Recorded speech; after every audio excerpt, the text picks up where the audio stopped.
This is a story I have never shared with anyone. Not my husband, not my best friend, not even my own family. It's something that happened to me, a chilling experience that still haunts me to this day. Trust me, you'll want to hear it, but I warn you, once you do, you may never sleep quite the same again. What happened that night? I can't say it was merely a bad dream. For me, it was far worse than that. It felt too real, too terrifying. And what makes it worse? I'm not sure I was the only one who witnessed it. Let me start at the beginning, so you can decide for yourself. It all began after I gave birth to our son, Ethan. You'd think that I'd be overjoyed. A new baby, a growing family, everything I ever wanted. But instead of the elation I had imagined, something shifted deep inside me. It was as if my joy had been replaced by a dark, suffocating sadness. No matter how hard I tried, I couldn't shake it. It felt like I was drowning in it, grasping for air, but never able to breathe. My depression consumed me, and no matter what I did, it felt like I was suffocating on my own skin. Andrew, my husband, noticed right away. He was concerned, but unsure of how to help. He kept telling me it would get better, that it was just the exhaustion of motherhood, but deep down, I knew it wasn't that. Something inside me felt off. Like I was carrying a weight I could not explain. One night, after battling the relentless fog of my depression, I finally managed to fall asleep. I had a business trip the next morning, and the thought of leaving Ethan behind gnawed at me. But I had to go. As I lay there in the dark, exhausted, I heard the faint sound of footsteps. Hazel, our 7-year-old daughter, rushing down the hall towards our room. Mommy? Not tonight, Hazel. It was a familiar routine. Every time I had to leave for a trip, Hazel would come in, whispering that she wasn't feeling well. It was always the same. Headaches, stomach aches, something to keep me from going. But she'd always be fine by morning. Though I was tired, I forced myself to sit up and comfort her. Okay, sweetheart. Is it your head? Your tummy? Are you too hot or cold? Mom, I'm scared. That jolted me awake. I hadn't fully opened my eyes, but the room was so dark that I could barely see anything. And yet, there she was. Hazel, her voice full of fear. What? Baby, it must be a bad dream. Go to sleep. Mom is tired. But Mom, it's not letting me sleep. Her words made me sit up fully. The air in the room felt colder, the darkness heavier. I couldn't shake the feeling that something wasn't right.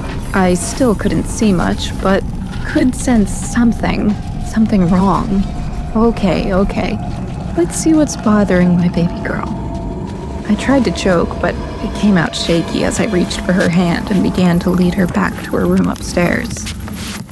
As we reached the door, I turned the knob and found Hazel, sound asleep in her bed. But who was I holding? My heart skipped a beat. The hand in mine was small, cold. I turned slowly, my breath catching in my throat. There, standing by the bed, was a little girl. Her head bent low.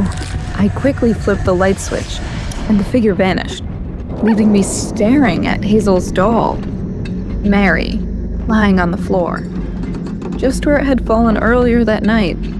I was too stunned to speak.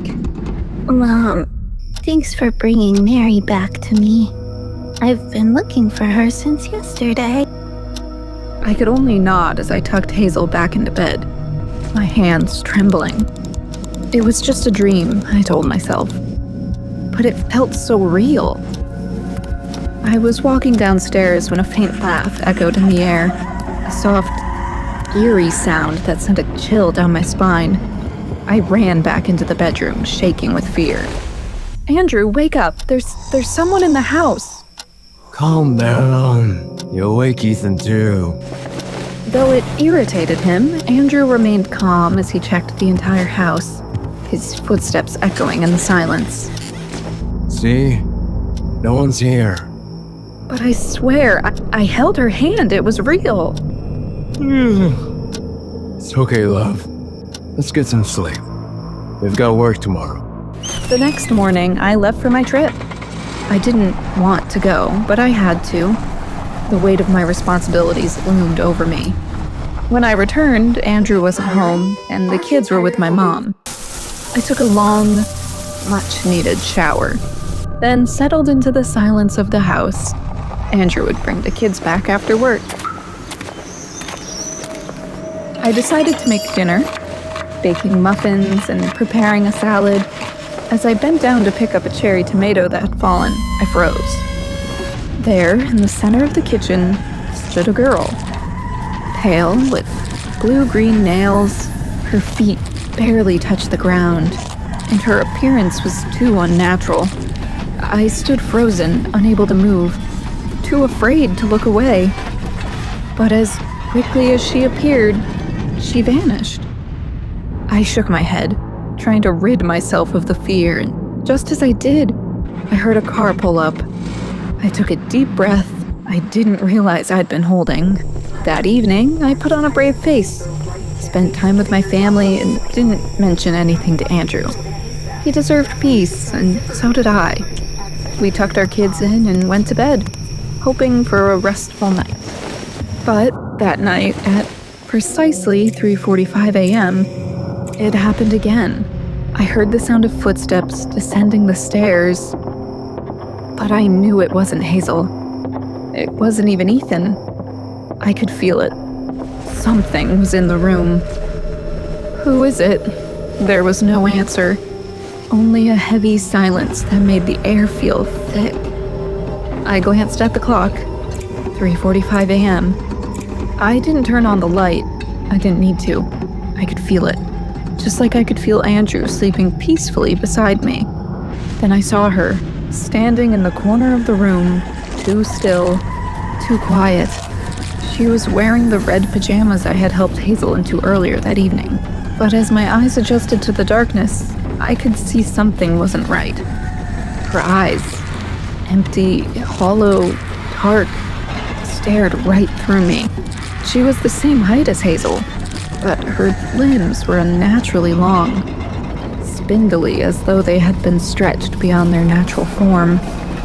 "Leave me alone, please." She didn't respond. She just stood there, staring at me with those dark, vacant eyes. My body was paralyzed with fear. I couldn't move, couldn't breathe. It felt as if the air in the room had turned to ice. Who are you? The figure tilted its head as though studying me, enjoying my terror. Then it made a sound, soft, rustling, followed by a child's cry. But it wasn't Ethan's cry. No, this was wrong. Too soft, too faint. No, this isn't real. I'm just imagining things. This isn't happening. But everything felt real. I could feel my pulse pounding in my throat. The clock ticked. I could touch my face. I could hear my breath. It was all too real. And then I heard Andrew's voice from the hallway. What the heck are you screaming about? I'm trying to sleep, Camilla. Andrew stumbled to the door, half asleep, his eyes barely open. But when he saw my face, his expression shifted from irritation to concern. Camilla, what's wrong? You okay? Andrew, there's something in the room. It's not Hazel. It's something else. Camilla, calm down. You're just having a bad dream. It's okay. But I wasn't dreaming. I knew what I saw. The figure still standing in the corner was mimicking Hazel's voice, pretending to be my daughter. But it wasn't her. It couldn't be. It was right there, Andrew, standing by the bed, staring at me. It wasn't her. It wasn't Hazel. Camilla, you're still recovering. The meds, The exhaustion. It's messing with your mind. It was just a dream. Go back to sleep. I wanted to scream. I couldn't explain it to him. He couldn't see it. He couldn't hear it. And that terrified me. The next morning, I got Hazel ready for school. She asked me a question that struck me as bizarre. Mom, why don't you and Daddy stop Ethan from crying? What? Baby, he was asleep the whole night. Andrew walked in, holding Ethan in his arms. Hazel giggled as he kissed her forehead, and they exchanged playful banter. Daddy, your beard is tickly. Sorry, sweetie. I think Ethan isn't feeling well. He's pale like a ghost. We decided to take him to the doctor, dropping Hazel off at school. I took the day off work, explaining the situation. But inside, I couldn't shake the fear. What was happening to us? Was it the depression? Was it the medication? Or was something else? Something darker? That night, Andrew and Hazel went to visit my mom, and I stayed home with Ethan. I hoped for some peace, some respite. But at 3:45 a.m., it happened again. A soft whisper. Mommy, wake up. I froze. It sounded like Hazel, but deep down, I knew it wasn't her. I glanced at the clock. It was 3:45 a.m. again. I turned my head slowly. There she was. The figure. The same figure. Those hollow eyes. Hazel, where are you? You're not Hazel. The figure stepped closer, its voice mocking Hazel's, but it was wrong. Mommy, I'm Hazel. I'm just not feeling well. I knew this wasn't Hazel. I knew. No, you're lying. You're not Hazel. The figure grinned, a twisted, unnatural smile. And then I heard Andrew's voice echo from down the hall. Did you pack everything, sweetheart? We need to go. You don't feel well, do you? Well, stay home. We can go tomorrow. I rushed out of bed and opened the door to an empty hallway. Nothing.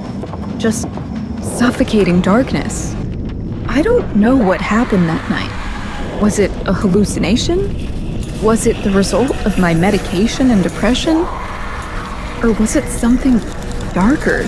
Something I'll never fully understand? All I know is that I'll never be able to unsee what I saw.